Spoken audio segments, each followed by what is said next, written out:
Senior Citizens Home Assistance Service started in 1970 with a grant from the federal government. And at that time, they wanted to do a study to see if elderly people could use caregivers in their home to help keep them there and keep them from entering a nursing home prematurely. And so from that study, Senior Citizens Home Assistance Service was born.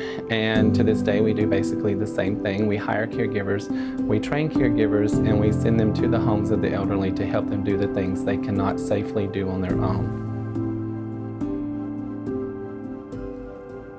If you can't clean your home safely, if you can't take a bath safely, if you can't go grocery shopping, what we call activities of daily living, if you can't do those things on your own, then we want to come in and we want to help you do those things so that you can remain at home. Us and Mobile Meals and other agencies like us, we become the folks that check on them and make sure they're doing okay and getting them their groceries and so forth. And it is valuable to those that are alone. And I think even we have here what we call Shaz on Call, which means if they want it, we will call them once a day and see how they're doing and check on them there. And they'll talk for minutes on the phone to you and tell you what's going on with their puppy or their dog that day.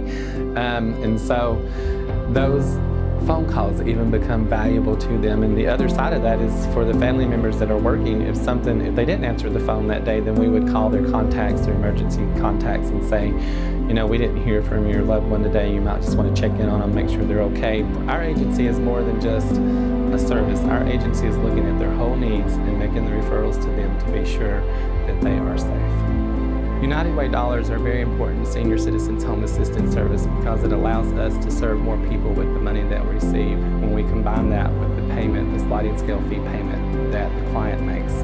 But it ensures the client has quality and control of their services.